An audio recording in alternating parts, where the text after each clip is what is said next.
Hoje tem jogo do Mengão. Hoje tem jogo do Mengão. Fala, nação rubro-negra, sou eu, Fabrício Lopes, aqui do nosso canal Resenha Rubro-Negra, trazendo para vocês as primeiras e principais notícias do Mengão, queridão. Nesta quinta-feira, dia 3 de abril de 2025. Hoje tem jogo do Mengão, nação. Flamengo estreia hoje na principal competição sul-americana, que é a Taça Libertadores da América. Agora o pega pra capar começa de uma vez. Se bem que já começou lá no Brasileiro também, né? Mas na Libertadores da América é onde cada torcedor rubro-negro quer repousar suas glórias. O tetracampeonato tem que vir esse ano. O Flamengo prioriza o Brasileirão, ok, tudo bem.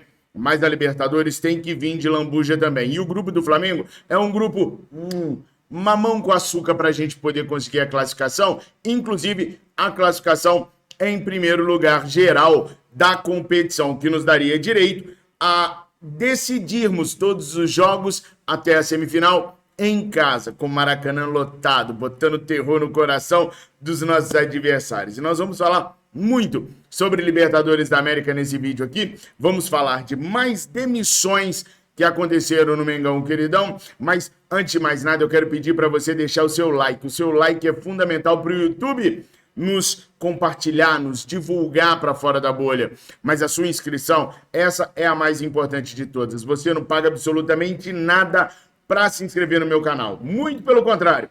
O que você faz é nos ajudar a permanecer aqui no YouTube todos os dias, trazendo às 7 às 17 horas as principais notícias do Mengão, queridão, sempre falando a verdade.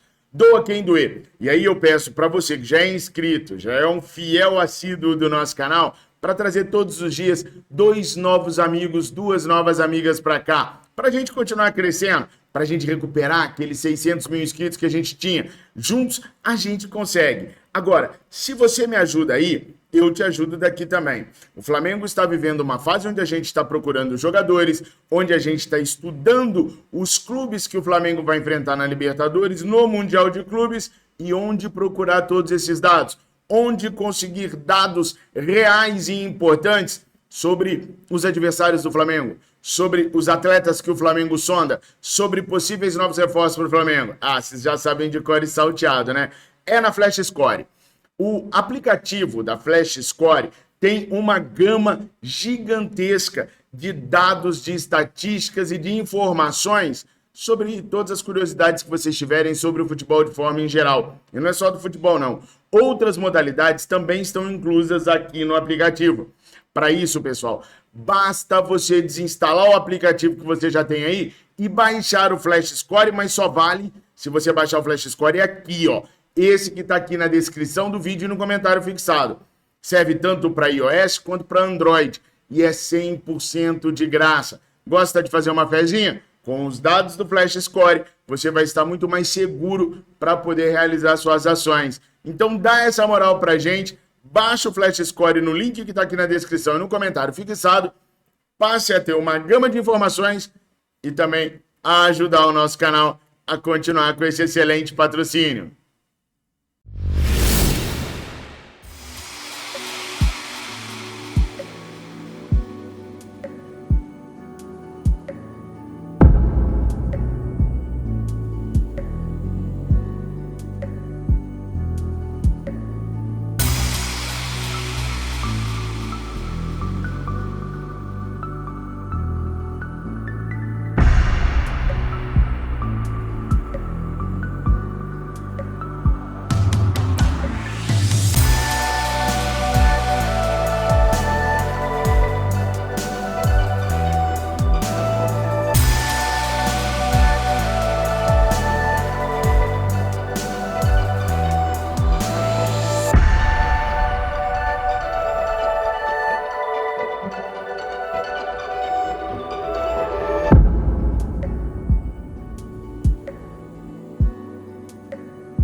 Nação, com os jogadores que nós temos hoje, nós temos um 11 que seria titularíssimo, que seria os principais jogadores do Flamengo ao longo do ano. Mas o Flamengo não tem todos os jogadores à disposição. Na minha cabeça, os 11 principais jogadores do Flamengo são esses aqui: Rossi, Wesley, Léo Ortiz, Léo Pereira e Alexandro, Eric Pulgar, De La Cruz, Gerson e Arrascaeta, Plata, Bruno Henrique e Pedro. Isso dentro das condições que a gente está vendo cada um dos atletas hoje. Porque o Everton Cebolinha, por exemplo, se voltasse a jogar aquilo que jogou no ano passado até a sua lesão, tomaria a vaga do Bruno Henrique com certeza. Mas, como essa incógnita ainda existe, o Bruno Henrique vai continuando titular, pelo menos na minha opinião. Esses, então, são os 11 titulares, para mim, Fabrício Lopes, dentro daquilo que a gente tem real no elenco hoje. Mas para vocês, quais seriam os 11 titulares? Colocam aqui nos comentários. Nação, desses 11 que estão aqui na tela, alguns, metade do time, está preto e branco. Por quê? Porque nós não podemos contar com Wesley, com Gerson, Arrascaeta, Plata e Pedro, pelos motivos os quais eu expliquei no vídeo ontem para vocês. Bom, para substituir esses jogadores, como o Flamengo poderia trabalhar? No caso do Wesley, é um caso mais simples. O Wesley sai, hoje é mais simples, né? Porque até um tempo atrás, a gente não confiava no Varela. Hoje nós já confiamos no Varela devido ao grande trabalho que ele vem fazendo em 2025, seja na lateral esquerda, seja na lateral direita, sem maiores problemas. No caso do Gerson, o que vem sendo testado quase sempre é a entrada do Luiz Araújo jogando por aqui. E aí, pessoal, o time muda um pouquinho de figura, pelo menos jogando dentro de casa. O Felipe Luiz tem mudado a equipe sem poder contar com o Gerson, com a Arrascaeta e com o Plata. Ele vem montando uma equipe com Luiz Araújo. Às vezes, ele conta com o Matheus Gonçalves. Para mim, seria o ideal você jogar o Luiz Araújo para a vaga do Plata, colocar o Matheus Gonçalves na vaga do Arrascaeta e utilizar o Alan na vaga que seria hoje do Gerson, montando uma equipe num 4-4-2, com o Bruno Henrique e o Luiz Araújo no comando do ataque do Flamengo. Eu acho que o Luiz Araújo rende mais quando ele joga com liberdade pelo lado direito, e não como ele vem jogando centralizado, fazendo o meio de campo ali no lugar do Arrascaeta. O Matheus Gonçalves é um menino que tem muita condição de armar jogadas do Flamengo. E o De La Cruz também. Só que o De La Cruz vem jogando muito longe do gol adversário. E por isso fica incapacitado de chutar a gol, de criar, porque tem que fazer o box-to-box. Se a gente coloca o Alan junto com o Eric Pulgar, a gente dá uma protegida na zaga. No último jogo contra o Internacional, a gente ficou muito exposto, porque só o Pulgar praticamente trabalhava naquele meio de campo na marcação. Tendo Pulgar e Alan segurando ali atrás com os 4 defensores, a gente teria De La Cruz e Matheus Gonçalves mais solto e teria Luiz Araújo e Bruno Henrique podendo confundir a zaga adversária saindo e entrando na área. Agora, se o Felipe quiser um time com uma presença de área maior, a gente pode tirar o Luiz Araújo e colocar o Juninho lá dentro e abrir o Bruno Henrique como um segundo atacante. E aí a gente aproveitaria a velocidade do Bruno Henrique, também a presença de área de Juninho. O que precisa ficar claro para nós, torcedores rubro-negros, é que o Juninho é um atacante. Ele não é um centroavante. Ele é um atacante como o Gabriel, que gosta de sair muito do gol.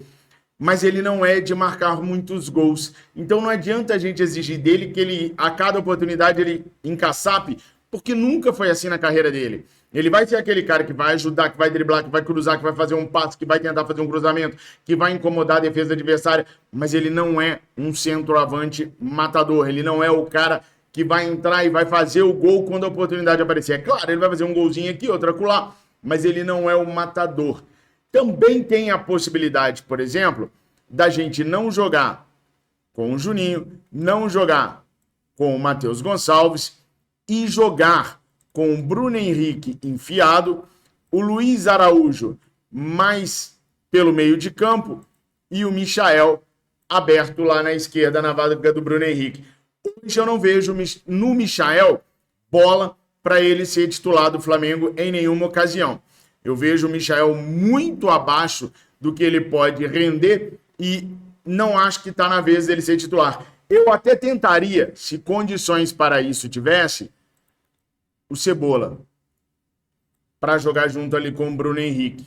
Talvez o Cebolinha esteja precisando de mais minutos para poder voltar ao futebol que ele tem. Independente da maneira como for montar, dá para ver aqui que o Flamengo tem peças de reposição à altura, talvez não 100% à altura, mas temos peças de reposição para podermos enfrentar o Deportivo Táchira, que é uma equipe muito inferior à equipe do Flamengo, e basta ao Felipe Luiz definir o jogo, definir os 11 que ele quer para a gente poder entrar em campo hoje. Eu estou muito animado, acho que hoje o jogo vai ser 3-1 para o Mengão queridão, não tem altitude, só tem o cansaço da distância, mas eu pergunto para você, qual seria os 11 que você escalaria? Coloca aqui para mim nos comentários mesmo, sem medo, sem medo de ser feliz. Coloca aqui nos comentários qual seria a sua escalação para o jogo de hoje. O fato é que os 3 pontos têm que vir e eu acredito que o Mengão queridão faz 3-1.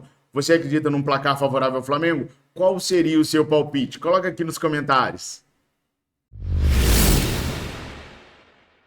Agora, pessoal, uma das perguntas que eu mais venho recebendo aqui é por que de tantas lesões no Flamengo? Fabrício, ano passado era o Dr. Márcio Tanuri. Agora, quem você vai culpar? Gente, na verdade não tem culpa. Tem análise do que acontece. O estilo de jogo que o Felipe Luiz impõe, dito pelo próprio Felipe Luiz, faz com que os jogadores tenham um esforço a mais, principalmente no quadríceps, na parte frontal das coxas. O próprio Felipe Luiz disse que ele não abre mão desse tipo de marcação. Alguns jogadores terão a tendência a se lesionar mais, outros de não se lesionar, outros de lesionar menos. É de atleta para atleta.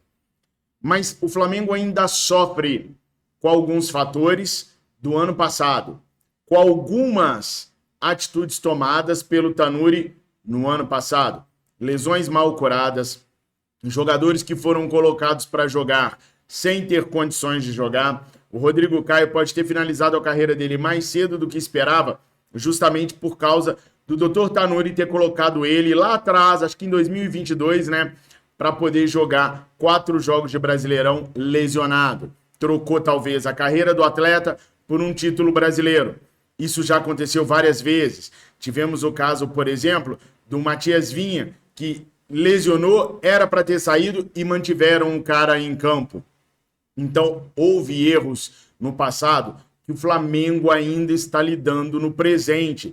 Erros estes que foram cometidos há menos de 4 meses atrás. Não dá para, só porque mudou o médico, o legado mude. Leva tempo para o legado mudar. Não é porque mudou um nome no departamento médico que tudo vai acontecer magicamente. O Flamengo já adquiriu novos equipamentos cientificamente comprovados que funcionam. O Flamengo já está adotando outras práticas. A tendência, meus amigos, pelo que eu estava conversando ontem, é que esses resultados eles comecem a aparecer, não agora, mas daqui a 1 ou 2 anos. Então a gente ainda vai ter esses problemas. Agora o Flamengo não é o único a sofrer com lesões, não. A gente pega a equipe do Arsenal, do Jorginho, que está vindo para o Flamengo, e os caras têm 9 lesionados. A gente pega a equipe do Real Madrid, tem 4, 5 lesionados. Então todas as equipes têm lesionados. A diferença é que o legado que o Tanuri deixou é um legado de quase 20 anos.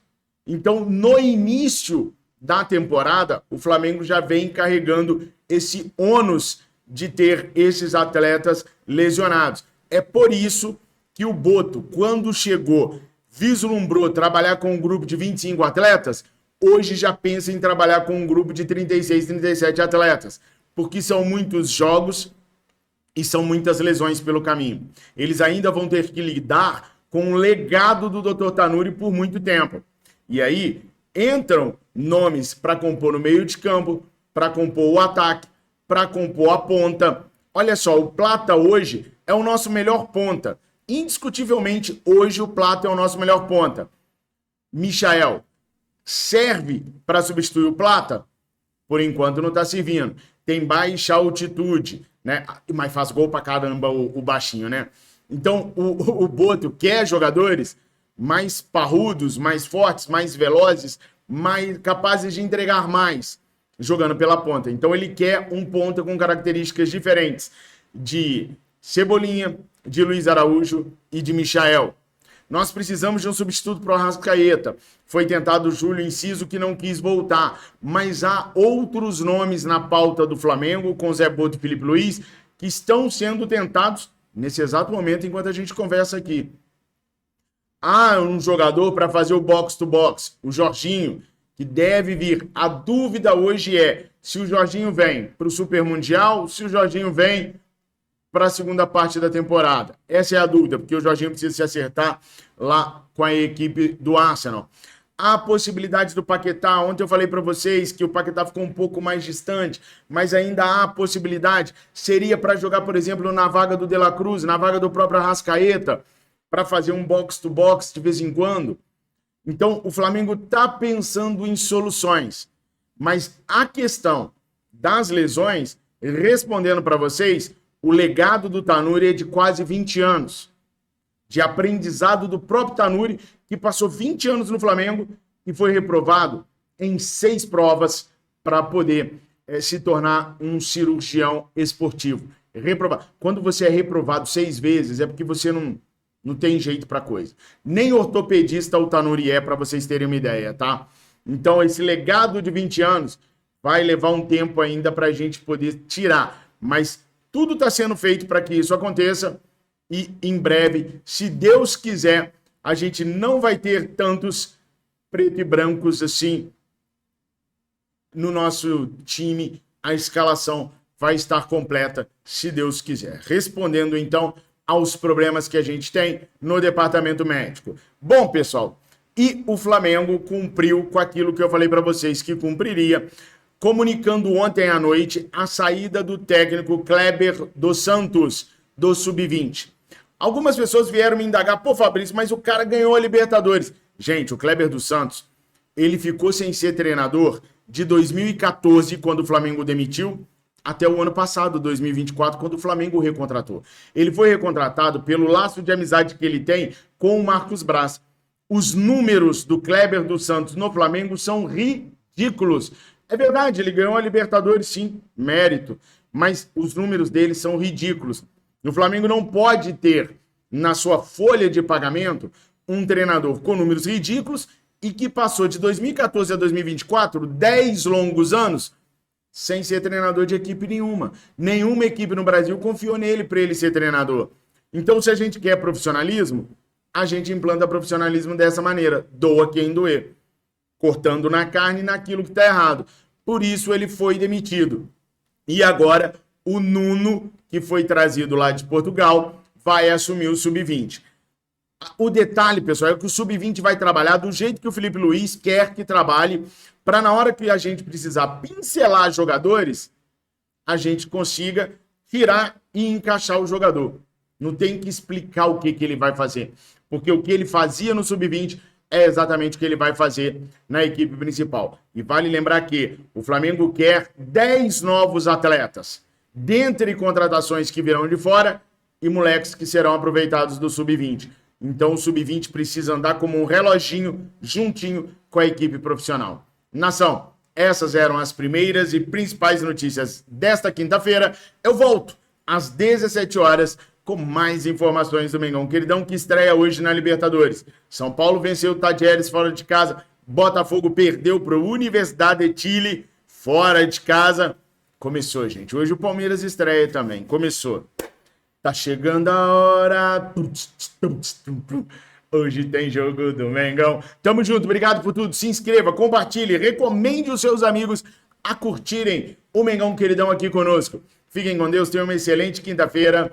Saudações rubro-negras. E muito obrigado pelos comentários nos meus vídeos lá no TV O Dia. Tamo juntos, obrigado.